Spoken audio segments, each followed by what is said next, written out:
Today I want to be sharing with you all the books that I read this month. This month I read a lot of books. I read 13 books, which for me is a ton.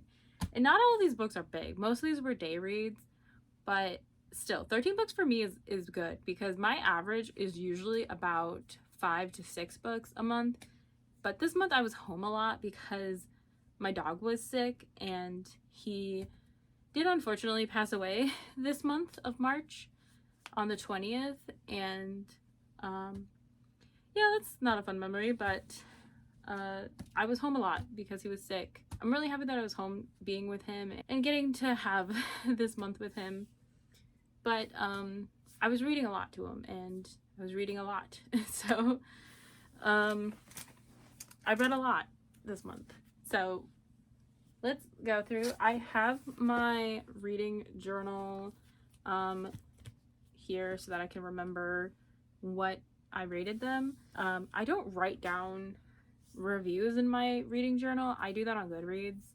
But anyways, we can start with this book, The Exorcist. I rated this a 1 star. I did not like this book at all.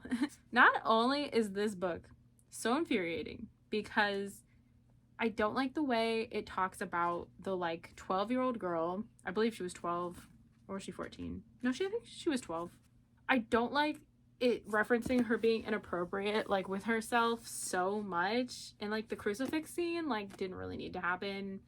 This is a book that I would probably have rated higher if the main person being possessed was over the age of 18, because I just find it so creepy to talk about kids in this way. I don't care. You know what I mean?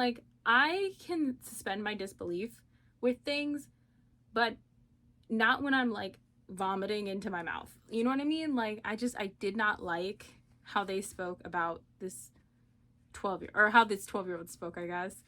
But other than that, I just found it boring. Every scene with the priest dude was just boring. Chris's whole life story is boring. I just found nothing entertaining about this book. I did finish this. This took me 2 days to read because of how boring it was. And I didn't like it. I'm very upset about that because I usually love classic horror, but this one was a no. It's a straight no from me. And then to, really elevate my reading, I read 50 Shades Freed, which is the 3rd book in the 50 Shades trilogy. And let me tell you, they don't get better. They only get worse. Okay, you can see on my journal, I rated the first one pretty highly. It was a 4 star. The second one up there was a 3 star. And this one was a 2 star. It literally just kept getting worse. This book did not need to exist. Genuinely, I hate Anna so much, okay? Her character is so infuriating. Literally, Christian is I'm trying to grow and be a better person for you. And I mean, yeah, he's still got his flaws and he's still got this forced obsession that the author feels she's got to implement, which makes sense for his character, but at the same time, the way she wrote it, he just sounds so forced. You know what I mean? But Anna, she's just I don't care if you're trying to change for me. I want you to be your old self, but I also want to shame you every time you're your old self. I hate it. And yeah. Anyways, I got all these books. I got all 3 of these books over here, all 3 of these books for free from a free library. And let me tell you, they're there for a reason. The only good thing about this book is just how floppy it is. I mean, look at this thing. We love floppy books, okay? Also, the ending when Anna is pregnant, and sorry if that's a spoiler, and they're in the playroom is creepy to me, okay? And I don't like that she said that her kid enjoys, why did that need to be included? What is up with these people and these bringing kids into sexual conversations? I don't like it. It is creepy as hell. Stop. Then we have a book that I absolutely loved. Let me get to my thing. Five Nights at Freddy's. I feel this is a novel that nobody talks about unless you're in the FNAF community, which when I was a kid, I was heavily into the FNAF community, but now as an adult, I just got tired. One thing I loved as a kid was there was so much to theorize about, and it was fun. It was a community. But as an adult, it's just like there's so much random stuff in the fandom now, and it's not fun to theorize on it anymore, at least in my opinion. We never get answers. And even in this book series, at the end of this book series, you just don't get answers. It's just like, I get it, but it's like, can we just have anything? Like, can you confirm anything? No, the answer is no. But this first book was so good. This was a 5-star read for me. I loved every second of it. I read this in like a record for me in like 4 hours, and like that is a record for me. This thing I just could not put down. I absolutely loved it. I did not like I didn't like John. I will admit, John felt very nice guy in this book. He felt very nice guy to me, and I didn't like that. But other than him, I loved this book. And then I read Long Live the Pumpkin Queen. I actually read the softcover version of this, but I have the hardcover version because my mom, she didn't know. Well, no, I think my mom bought me this first. And then my dad was just randomly at Target one day, and he bought me this same book, but as a softcover. And I read the softcover version because I prefer reading softcover books. But this book I read very quickly. This is basically like, I don't know, it feels very middle grade. If you look, like, the text is huge. It's very much middle grade. It feels like fanfic, which, I mean, it basically is fanfic, but yeah, I didn't love it. I gave it a 3-star. And then we have a book that I honestly just wasted my time with. This is Never Never by Colleen Hoover and Taryn Fisher. This was a waste of everyone's time, okay? This was a waste of my time, this was a waste of the publisher's time, and this was a waste of the writer's time. I don't understand why this book was published. Like, physically, I learned later that this was like a series they were doing in parts, which is why all the parts feel so disjointed and disconnected. Like, the only redeeming thing about this book is that I got it for free. Everything else I hated. I absolutely hated this book. I don't like anything about this book. And again, with the like underage, like talking about sex shit, I just don't like. I don't like it at all. It's like chapter 2 or 3 when he like finds a video of them doing it, and I'm like, I don't like when they do that. Like, if you want to have a romance with teens, that's fine, whatever, but don't make it sexual, because that's when it's like really creepy. But anyways, after that we read a very opposite spectrum of Butcher and Blackbird. I was promised things with this book, okay? It said a serial killer romance, and I was like, yes, please. But I feel like a lot of this book is filler, okay? Like, this book would be half the size if it took out all the filler. And also, I hate that, like, all of the, like, romance, it feels very kind of insta-love on both ends, but then they just, like, don't talk to each other because book, and it's supposed to be, like, a slow burn. You know what I mean? It's like, I don't like the way it was done. It doesn't feel like it needed to be a slow burn. Like, the characters don't feel like slow burn-y. Also, like, the ending is just so filler. And, like, you can tell they're setting up the other 2 books. Like, they're setting up the older brother for his book and the younger brother for his book. And I just don't care, because I bought this book for this couple, and I feel like I only got maybe, like, 10 chapters worth of what I paid for, and then the rest is just filler.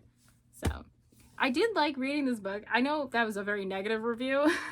I gave this one a 4-star because it was a very easy read. I read this in 2 days only because I had to go on that day, but I probably could have read this in a day. It was a very easy read, and I did enjoy the book. Anyways, then we have the Twisted Ones, which is book 2 in the Five Nights at Freddy's series, the original novels.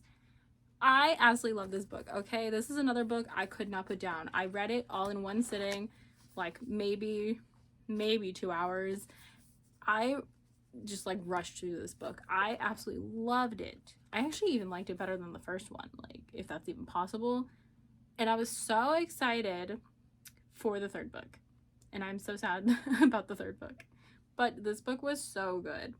And you gotta just suspend your disbelief a little bit. I mean, the whole FNAF community, you have to suspend your disbelief, you know, because I don't think anything in the FNAF community at this point makes any sense. It doesn't make a lick of sense, no matter how you think about it. I used to be so involved and I could tell you like all the facts. Now I don't even remember. Like all that information went right out my brain when I was like, I think I'm done. It was like, all right, you're done, you're done. Anyways, love that book. Wish the fourth one was better. Which we'll talk about that, I guess. Sorry, a bit of a spoiler there. And then we have this book. This book I have mixed feelings on because I really enjoyed this read. This was a 4-star read for me. I read this in like 2 days, or technically it was 3 days because I read a little bit on the third day, or the second day, but mostly I read this in 2 days. This is a book that I have mixed feelings on only because I was reading this book the day before and then the day after my dog passed away. So when I look at this book, I just think of my dog, which is not a fault of the book. That's a fault of me. I get very emotional when I look at this book. But the book itself is fine. It's an enemies to lovers trope, and I don't think the author did a very good job with it because it just feels like they're not actually enemies. It just feels like this is this weird foreplay for them. And I know like the ending is like, oh, this is why, you know, kind of a feel, but I also didn't really like the ending. I felt like it was very predictable. You know what I mean? I don't know. Anyways, wasn't my favorite, but I didn't hate it. So it's not as good as the first one. Throne of the Fallen was so much better. This one, it was a very easy read, at least. Yeah. So I did like this book. Sorry. I have a hard time talking about this book because I can't not think of my dog. And again, that's my fault, not the book's fault. But yeah. Anyways, let's just move on. I gave it a 4 stars. So this next book, after my dog passed away, I just needed something that was small, you know, something that wasn't going to take me brain power. So this is Murder at Granite Falls. This book I gave it a 4 stars. I only liked this book because of how small it was. Okay, I didn't have to sit through like 300 to 500 pages of this book because if I had to, this would be like a 2-star.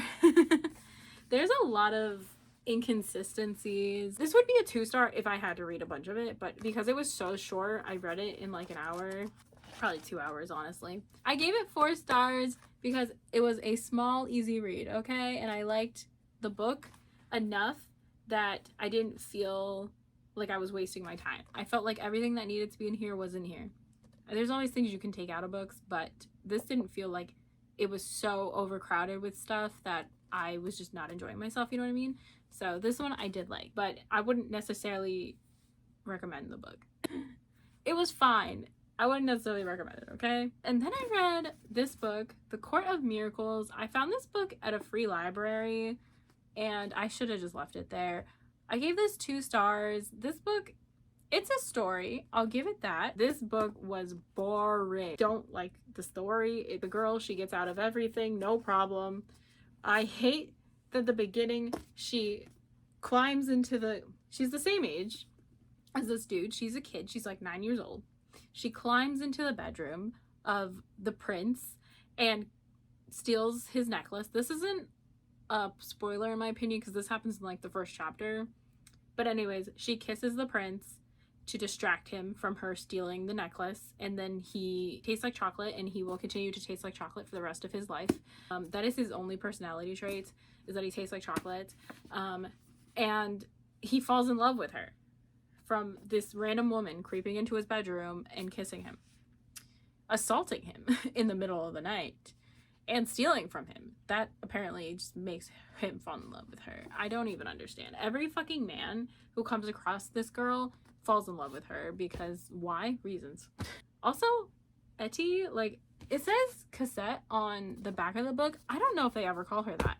They only ever call her Etty in the book, and I don't like this book. It's so boring. All she does is get beat up by a bunch of older men, and then she does something that should supposedly be impossible, but it's not because it's her doing it. You know what I mean? Like, and she doesn't have any consequences for it. Like, nothing she does. She slaps the prince, and that's fine. That's just fine. Because he's got a crush on her. Because one time when they were 9 years old, she crept into his bedroom and kissed him. Anyways, after that, I read The Fourth Closet. This one I rated 4 stars. I enjoyed the read. I hated the ending. I initially thought the ending meant something very different. I thought it was alluding to a very darker end. I don't think that's what it's alluding to now. I think I know what it's alluding to now because I had to look up a few theories just to like make sure, because I was gonna be not okay. This book is fine. I liked John in this book. Okay, something I didn't mention about the second book is that the relationship between John and Charlie, it made me so nauseous, and I don't even know why. But something about their dynamic was like, oh, like, just stop. Just stop. This isn't a relationship. This is just so cringy. And even the end. And, like, having John be like, oh, I was in this serious not this book, but the second book. I was in this serious relationship, but then she broke up with me, so now I'm here to ask you about, like... I hate that shit. Anyways. This is The Fourth Closet, and I actually really like John in this book. I felt really bad for him the whole time. This poor man is traumatized, and yeah, I don't like what they reduced William Afton to, though. I don't like what they did to William Afton, but other than that, I really liked the series, and I'm sad the fourth book was not that great. And then we have Asylum. This was a reread for me. This book I gave 3 stars. I didn't really like it. The writing is not very good. And the villain at the end of this book is hilarious, you guys. Like, genuinely, I was laughing every time he would speak. I could not. This man is not menacing at all. It's just... This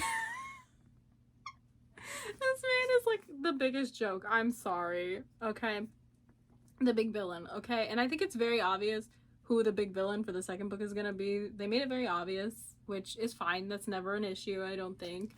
But yeah, this book was not good. It was not written very well. And then the last book I read for this month was Sanctum. This book I actually did enjoy. This is a 4-star for me.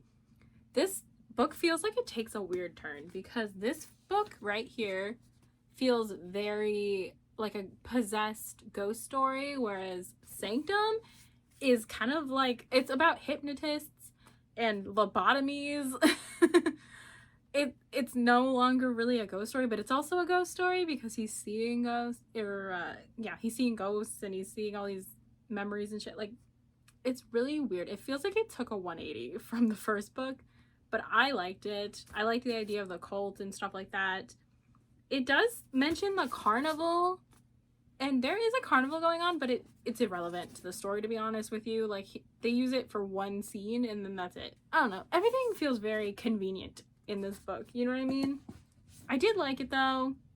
The ending kind of infuriates me because the main bad is an idiot, apparently. The motivation of what they're looking for is kind of stupid. And you're telling me, like, they never went looking for the journal or anything related to this man, and it's just scattered everywhere, and yet somehow Felix knew the locations of all the things that you needed? I don't know. It's like, if you can do this much by yourself, then why can't you do that much by yourself? Why do you need this random boy to do it for you? I don't know. It's weird. Yeah, and the ending just wraps up so quickly. Also, Abby is so annoying. I'm sorry, I do not like her. And the romance between Abby and Dan in these 2 books, why? Okay, like, in the first book, maybe. You know, insta love, whatever, they're kids. But the second book, it sounds like Abby does not like Dan at all, and she just doesn't want to, like, say it. Like, you know, she's like, oh, I was just trying to forget you. You know? And it's like, this woman does not like you, okay? Dan, I'm pretty sure he only likes Abby because he thinks she's hot. And I'm pretty sure Abby has no interest in Dan, but she just doesn't want to, like, make things awkward or something. I don't know. They don't click at all, okay? Jordan and Abby have more chemistry. than Dan and Abby. That was everything I read in the month of March. 13 books in the month of March is insane for me. But that's what happens when you're home a lot. Yeah, anyways, thank you guys so much for watching. Let me know if you've read any of these books and what you think of them in the comments or not. I don't know.